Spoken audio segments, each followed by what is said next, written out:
Hi, this is Steve Rode, your Get Out of Debt guy from getoutofdebt.org. In today's Shortcast, let's talk about inflation, what it is, what it means, and why pursuing lower inflation can cause people to lose jobs. At a gut level, you'll hear the word inflation and many assign blame or political dispersions. But is that reasonable and fair? So what is inflation? Inflation occurs when there are broad, rapidly increasing prices in a category of goods and services, not just rising prices on individual items. The measurement of inflation is not as straightforward as you might imagine. All sorts of indexes and analyses are used to calculate an inflation number, and you might have heard about two of these measurements, the Consumer Price Index and the Personal Consumption Expenditures Price Index. But alone, indexes measuring prices do not calculate the rate of inflation. Instead, inflation is the increase or decrease of one or more price indexes over a given period. So what actually causes inflation?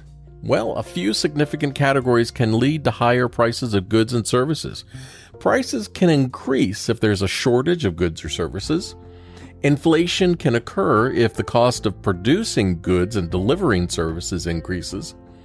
And if workers demand higher wages during periods of low unemployment, well, that can cause inflation as businesses have to increase prices to cover costs.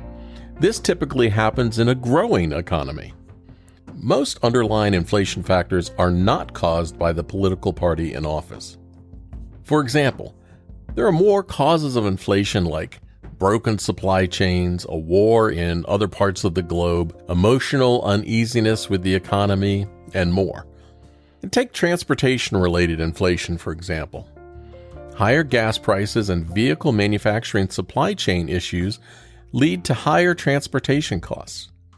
But those car manufacturers' supply chain issues began at the start of the pandemic as demand declined and orders for computer chips were cut back. Hey, we've been playing catch-up ever since. But since this is a shortcast, let's keep this topic of inflation simple. You've heard about the Federal Reserve increasing interest rates to control inflation. But why do they do that? Well, think about it like this. Consumers will begin to borrow and spend less when borrowing money or carrying balances on credit cards with increasing interest rates becomes more expensive. Conversely, when consumption declines, prices fall, and the inflation rate slows. If interest rates are modified too much, the economy's desired slowdown can overshoot the target.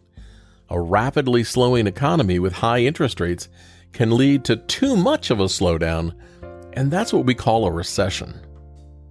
The art of managing inflation is to apply the right amount of increase in interest rates to ease the slower growth and demand while not causing too much damage. If you think inflation is horrible, let's not forget that worker damage is the byproduct of slowing inflation. When growth slows to reduce the costs of goods and services you pay for and complain about, a knock-on effect is a reduction in employment. If fewer people are buying or paying more, payroll gets reduced since the cost of staff is one of the most uncomplicated costs to cut back on. It's hard to shrink a factory, but people are disposable without job protections. See ya! The whispers are white-collar jobs will be the most at risk as employment is reduced to counter slow growth. Careers in real estate, banking, tech, and business services are far above what they were before the pandemic. Entry-level white-collar workers are probably the first on the chopping block. William Lee, the chief economist at the Milken Institute, said, "The entry-level white-collar guy is going to have to watch out. That's going to be the surprise in this downturn," he said, adding that some lower-skilled white-collar jobs were vulnerable to replacement by apps and automation. Unlike in other economically challenging times, blue-collar workers have less to fear when it comes to job loss. As Lee said, the Joe Sixpack, who used to be the first guy to be laid off, can be less concerned if he's one of those jobs that are in high demand, like Amazon warehouse workers, the delivery guy, the guys working in the ghost kitchens. Well, there's no current consensus on whether the United States will be in a recession. The best experts can do is guess, And currently, economists are split 50-50 if a downturn is coming. Ultimately, it doesn't matter if we're technically in a recession or if inflation is being managed.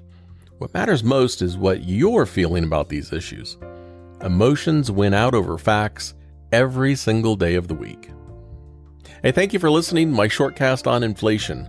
Be sure to subscribe to my Get Out of Debt Guy podcast so you don't miss any future episodes.